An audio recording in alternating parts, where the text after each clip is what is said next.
लिखित में यहाँ से ये जाना चाहिए होम मिनिस्ट्री को कि हमने जब पुलिस की नोटिस में ला दिया, हमने डीसीपी की नोटिस में ला दिया, हमने कमिश्नर के नोटिस में ला दिया, हमने उपराज्यपाल जी के पर्सनली मिलकर नोटिस में ला दिया, उसके बाद नशा बंद क्यों नहीं हो रहा, आसानी से उपलब्ध क्यों है। पार्कों के अंदर बैठ के बच्चे इंजेक्शन से ड्रग्स ले रहे हैं और वो जो सिगरेट की जो वो होती है उसके ऊपर रख के स्मैक पी रहे हैं खुलेआम। क्या मतलब दिल्ली को नशे का हब बनाना चाहते हैं उपराज्यपाल महोदय?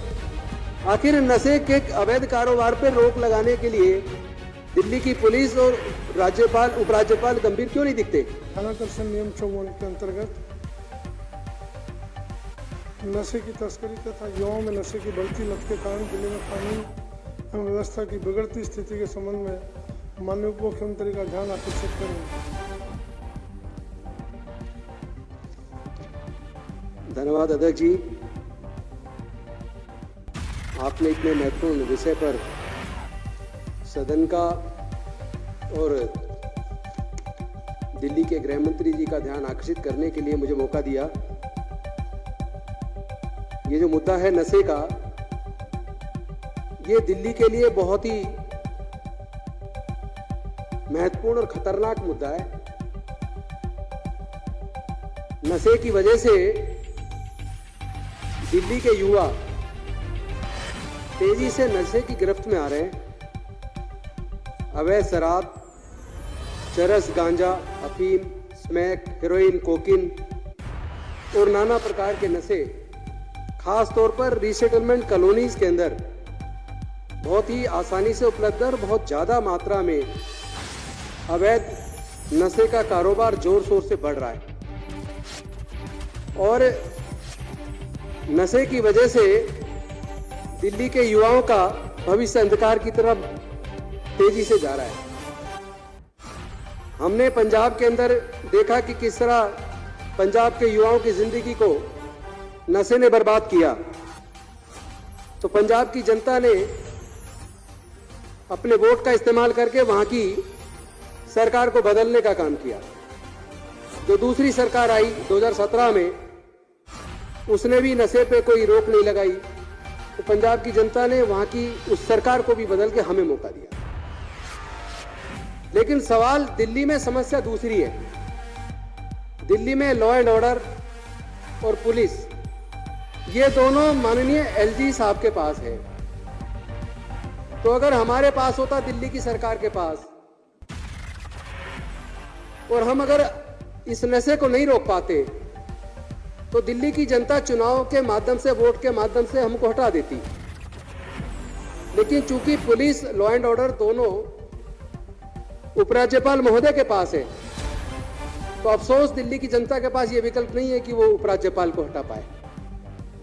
और मैं आपको कुछ ऐसे डाटा आपके सामने रख रहा हूं।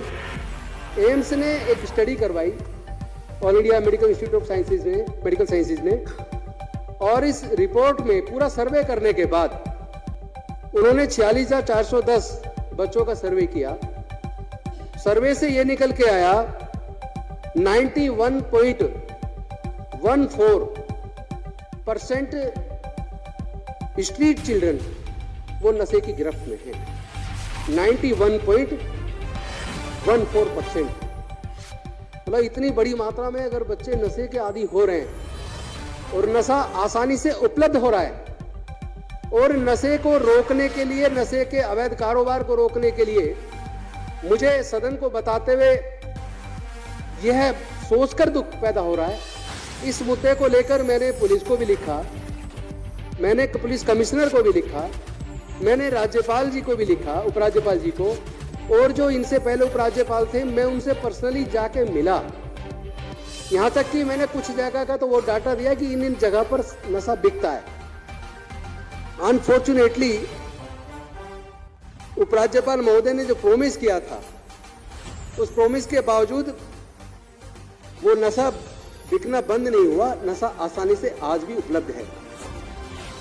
मैं सदन के माध्यम से और माननीय दिल्ली के गृह मंत्री जी के माध्यम से चाहता हूं कि ये लिखित में यहां से ये जाना चाहिए होम मिनिस्ट्री को कि हमने जब पुलिस की नोटिस में ला दिया, हमने डीसीपी की नोटिस में ला दिया, हमने कमिश्नर के नोटिस में ला दिया, हमने उपराज्यपाल जी के पर्सनली मिल के नोटिस में ला दिया। उसके बाद नशा बंद क्यों नहीं हो रहा, आसानी से उपलब्ध क्यों है? ये जो बच्चे आए दिन नशे की गिरफ्त में, कोई फ्रूट सूंघ रहा है, कोई छोटा सा 15 साल का बच्चा स्मैक ले रहा है, और पार्कों के अंदर कहीं भी चले जाए, पार्कों के अंदर लोग पार्क इसलिए डेवलप किए कि लोग अपने परिवार के साथ सुबह शाम पार्क में घूमने जाएं। लेकिन आज अफसोस की बात यह कि पार्कों के अंदर बैठ के बच्चे इंजेक्शन से ड्रग्स ले रहे हैं, और वो जो सिगरेट की जो वो होती है उसके ऊपर रख के स्मैक पी रहे हैं खुलेआम। तो क्या वो सब दिख नहीं रहा? क्या मतलब दिल्ली को नशे का हब बनाना चाहते हैं उपराज्यपाल महोदय? आखिर नशे के अवैध कारोबार पर रोक लगाने के लिए दिल्ली की पुलिस और राज्यपाल उपराज्यपाल गंभीर क्यों नहीं दिखते? ये जो घटना घटी है जिसमें सुल्तानपुरी से लेकर कंजावला तक 12 किलोमीटर तक एक युवती को गाड़ी में जिस तरह मतलब उसको घसीट के ले जाया गया, ऐसा नहीं हो सकता कि चलाने वाले को पता ना चले कि गाड़ी के नीचे कोई आया है, आपने किसी को मार दिया है। ऐसा नहीं हो सकता। ये तो क्लियर कट मर्डर है। चलो देर आए दुरुस्त है, उन्होंने उसमें मर्डर चार्जेस कल परसों लगा दिए। लेकिन मैं कहना चाहता हूं जो रिजल्ट आया ये भी आया कि जो चलाने वाले थे और जो अंदर बैठे थे वो सब नशे में थे। यानी कि ये नशा कई प्रकार के अपराधों को जन्म दे रहा है, कई प्रकार के अपराधों को। देखने में आ रहा है कि जो बच्चे नशे के आदी हो जाते हैं फिर वो नशे की पूर्ति के लिए पहले अपने घर में चोरी करते हैं और उसके बाद वो पास पड़ोस में चोरी करते हैं, फिर रॉबरी करना शुरू कर देते हैं। इसकी वजह से लगातार अपराध बढ़ते जा रहे हैं। एनसीआरबी का एक डाटा है जो मैं आपके सामने दिखाना चाहता हूं, प्रस्तुत करना चाहता हूं। इस एनसीआरबी के डाटा में सबसे ज्यादा शर्मनाक बात तो है कि रेप के केसेस बाकी केसेस की तुलना में सबसे ज्यादा दिल्ली में रेप के केस बढ़ गए, जिसमें एक साल में 1250 रेप केसेज हैं और इसमें से चाइल्ड रेप 841 है, चाइल्ड रेप। और सेक्सुअल हरासमेंट और सेक्सुअल असॉल्ट ऑन चिल्ड्रन वो 497 है। ये डाटा बड़ा भयावह कर देने वाला है। ये डाटा बताता है, एनसीआरबी का डाटा, ये अपराध करने वालों में 47.7% तो इसमें जुवेनाइल है, जो 18 साल से भी कम के बच्चे हैं। इन बच्चों का क्या भविष्य बनेगा? दिल्ली के बच्चे लगातार नशे की तरफ जा रहे हैं, तो जब बच्चों का भविष्य सुरक्षित नहीं होगा, बच्चों का भविष्य अंधकार में होगा, तो दिल्ली का भविष्य अंधकार में होगा, यानी पूरे भारत का भविष्य अंधकार में होगा। यह मुद्दा कोई सीमापुरी विधानसभा का नहीं है, यह मुद्दा पूरे दिल्ली का है। पूरे दिल्ली के अंदर खासतौर पर जो रिसेटलमेंट कॉलोनीज हैं, जो झुग्गी बस्तियां हैं, जो गरीब बस्ती हैं, वहां बहुत ज्यादा मात्रा में अवैध नशा बिक रहा है और नशे की वजह से ही अपराध बढ़ रहे हैं। तो दिल्ली में अगर अपराध को रोकना है तो नशे को रोकना बेहद जरूरी है।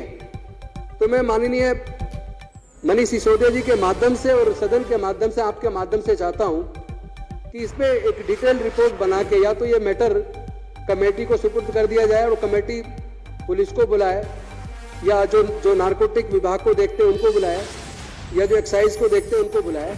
उनसे बुलाने के बाद इस पर एक विस्तृत रिपोर्ट बना के ये भारत सरकार के पास जानी चाहिए कि ये मसला देश के युवाओं का है। दिल्ली और दिल्ली के साथ साथ बाकी राज्यों में भी धीरे धीरे इसी तरह नशा बढ़ेगा, तो इसका नशे का रुकना जरूरी है। अगर नशा नहीं रुका तो देश का भविष्य खतरे में होगा।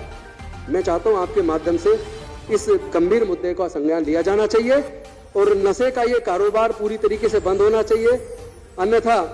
और डाटा तो ये भी बताता है कि इस नशे की वजह से जो क्राइम बढ़ा है, उस क्राइम में भी सबसे ज्यादा जो केसेज हैं वो कमिट हुए, वो rape, outrage modesty of women, robbery, theft and murder. बाकी टाइप के केसेस की तुलना में ये केसेस ज्यादा बढ़े हैं और इसी की वजह से दिल्ली के अंदर रात को कहीं भी आप अगर ट्रेन से, मेट्रो से उतरते हैं और उसके बाद आपको थोड़ा भी पैदल अपने घर जाना पड़ जाए तो रास्ते में या तो आपको मोबाइल और आपकी जेब सब कुछ छीन ली जाएगी। तो इस तरीके से दिल्ली में इस अपराध को रोकने के लिए, इस अवैध नशे के कारोबार को रोकना बहुत जरूरी है। मैं चाहता हूं कि इसके ऊपर विस्तार से चर्चा भी करवाई जानी चाहिए और इस पर कुछ न कुछ सख्त कार्रवाई होनी चाहिए। बहुत बहुत धन्यवाद।